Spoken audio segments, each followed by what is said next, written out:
Hello everyone, আমি সঙ্গীতা। আপনারা সবাই আশা করি অনেক ভালো আছেন, আর আমিও ভালো আছি। আর আজকে আমি কিন্তু দুপুরে বানিয়েছিলাম বাসন্তী পোলাও আর মাটন।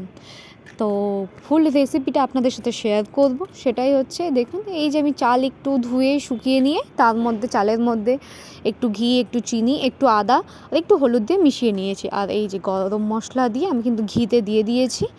এবার আমি একটু কাজু আর তার সাথে কিন্তু কিশমিশগুলো ভেজে নেব। হালকা লাল হয়ে গেলে তারপর আমার যে মিক্সড চালটা, গোবিন্দভোগ চাল, সেটা আমি এবার ওই ঘিয়ের মধ্যে দিয়ে দেবো। আমি তেল ইউজ করিনি, আমি ঘিতেই ইউজ করেছি। আর এই দেখুন, সামান্য একটু ভেজে নিয়ে আমি কিন্তু কিছুটা গরম জল মিশিয়ে দিয়েছি। আর এইভাবেই আমি 10 থেকে 15 মিনিট, 10 মিনিট মতো রাখলেই কিন্তু হয়ে যাবে আমাদের বাসন্তী পোলাও রেডি। আর চলুন তার সাথে আমি মাটনের রেসিপিটা, এই যে দেখুন আমি যেমনভাবে হয় সিম্পল সেইভাবেই মাটনটা বানিয়েছি।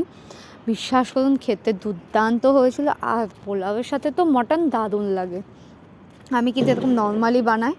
আর একটু আমি ঝোল রেখেছি, খুব বেশি গ্রেভি মোটা করে ফেলিনি, একটু ঝোল ঝোল রেখেছিলাম। আর তার সাথে কিন্তু পোলাও আজকে জমে দারুণ। এইভাবে আপনারাও বানিয়ে দেখতে পারেন। আর সাথে কিন্তু একটু স্যালাড। আমার কিন্তু এভাবে খুব ভালো লাগে মাটনের সাথে এরকম হালকা লাল পাতলা মাটনের ঝোল।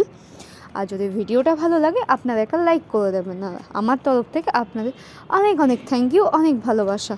দেখা হচ্ছে নেক্সট ভিডিওতে। বাই।